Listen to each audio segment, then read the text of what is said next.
The Gospel of Gold by G.S. Lewis. All eyes turned back to the mortal combat between Dragonite and Machamp, which had somewhat cooled down. Machamp still charged and swung as ferociously as it had done since the battle's start, completely lost to its berserk state of mind, and taking no heed of its deep wounds. Dragonite, however, had somehow managed a lopsided form of flight despite a crippled wing, and unsteadily circled its foe, watching for an opening. From the way it constantly wobbled and threatened to fall every few seconds, Gold was sure that Machamp would get the next shot. It might be the last. Dragonite! Gold cried. Fly away! It's okay! It's not my time to go yet, and it isn't yours either! This battle's over, so save yourself! His words fell upon deaf ears, for though dragons were intelligent creatures, capable of understanding speech, they were also proud to a fault. Gold might have given him permission to retreat, but Dragonite did not answer to him. Focusing, it gathered electricity between the two antennae atop its head, then fired a thunder attack that lit Machamp up with crackling lightning. The momentary concentration given to the attack caused its altitude to dip, and Machamp seized one of the dangling legs in a mighty leap. As if unaffected by the electrical shock, the brute pulled Dragonite down to the earth, spun it around, and launched it like a discus through the glass doors of the Pokemon Center. Oh, God, thought Gold, raising his hand to his mouth.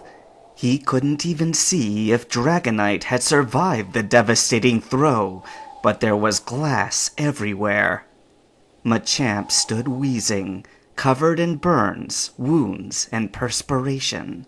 For a moment, Gold expected it to follow Dragonite into the Pokécenter and confirm its defeat. But instead, the fighting Pokémon turned its gaze upon him. Its chest rose and fell with laborious panting, but it marched towards him, its four arms rising with anticipation. He wants to finish his mission, thought Gold with rising dread. Bruno told him to use a sleeper hold or something, but can he control it in that state? Look at the size of him! He'll break my neck with those arms! Suddenly, Machamp stopped, going completely rigid.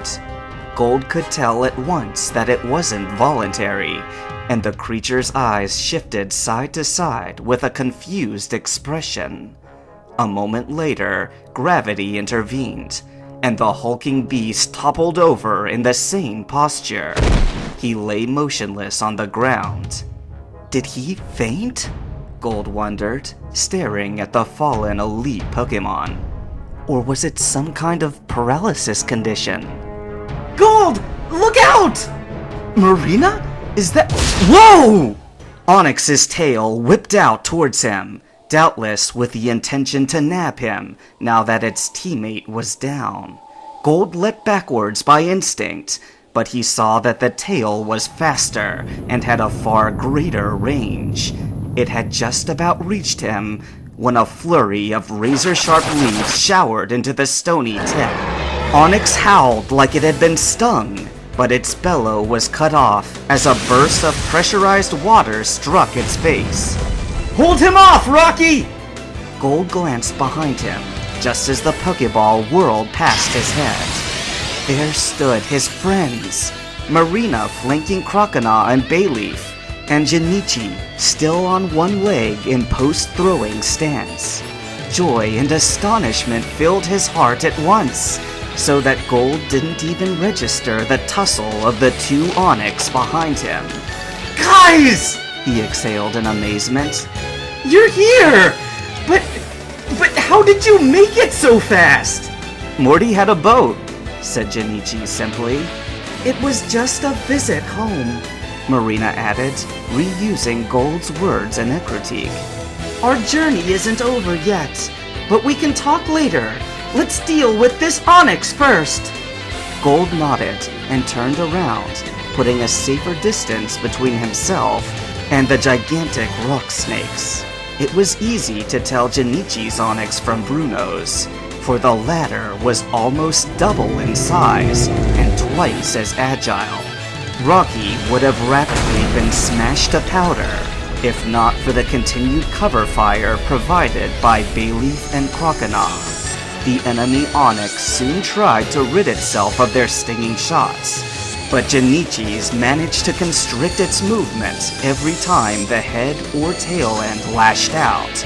Even against an elite-level Pokemon, the effectiveness of the grass and water-type attacks took their toll.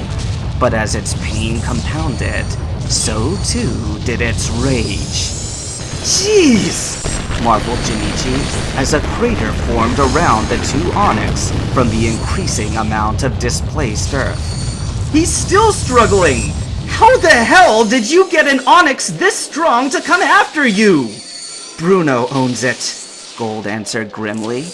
Bruno? As in Bruno of the Elite Four? Gasped Marina. How much crazier is this going to get? Don't ask, said Gold, remembering Dragonite. Hey, I need to go check on something. I'll be back! But we're in the middle of combat! Protested Jinichi. Gold was about to remind him that he had no Pokemon to command when something happened that distracted Jinichi from all else. Bayleaf's body was suddenly enveloped with blinding white light, and its shape changed and grew to a larger-sized form, 6 feet tall. When the light burst away, a new Pokemon stood, its torso similarly shaped, but now colored vibrantly green. Cried the newly evolved Pokemon as a maelstrom of flower petals swirled around it. A third stage Pokemon in its final form, thought Gold, feeling new hope as he ran towards the ruined Pokemon Center. It's still nowhere near the level of Dragonite or Machamp, but you worked hard for that, didn't you, Jinichi? As if in answer to his thoughts, Meganium loosed the storm of flower petals like a volley of arrows, and they glimmered in the light with almost magical properties.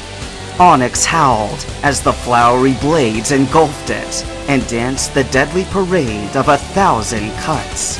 The assault did not let up until the mighty serpent thudded to the earth and struggled no more. They actually did it, thought Gold with amazement as Rocky slid tentatively off the fallen onyx. They won! And then Rocky gave a grunt of surprise. Gold looked back in a double take as the remaining onyx was jerked backward, all several hundred pounds of it, and lifted off the ground by 4 obscenely muscular arms. Marina and Jinichi both cried out in shock and fright as the risen Machamp began whipping Onyx around and around like a massive flail. Rocky was so huge that Machamp could not keep a proper grip on any boulder-like sections of its body, save the tail. In spite of that, the sheer weight of it was of no more consequence to Machamp's strength than a pool noodle would have been. With a yell of exertion, the brute aimed a swing at Croconaw, clubbing the water type with the tip of Rocky's head. The hit came so hard and so fast that Gold could not even tell which direction Croconaw had been batted off into. The next thing he saw was the shine of Meganium's reflect shield, just before Machamp swung again. Gold flinched away, unable to look, but he heard the fleshy thump nonetheless. This can't go on! Hey! He screamed, waving his arms frantically at Machamp. I'm not over there anymore! You're here for me, right? Well, come and get me! 3 pairs of eyes turned upon him, Marina's, Jinichi's, and Machamp's. With a grin, the latter discarded Rocky's giant torso over its shoulder sending the Onyx crashing neatly into the crater. Then, Machamp started marching towards him as it had done before, with a slow, almost leisurely stride, like it knew there was no more need for haste now that all potential threats were eliminated. Dread welled up in Gold's body, threatening to overwhelm his self-control as the Juggernaut drew closer. But he turned and ran towards his initial objective, through the shattered glass that was once the Pokemon Center's doors.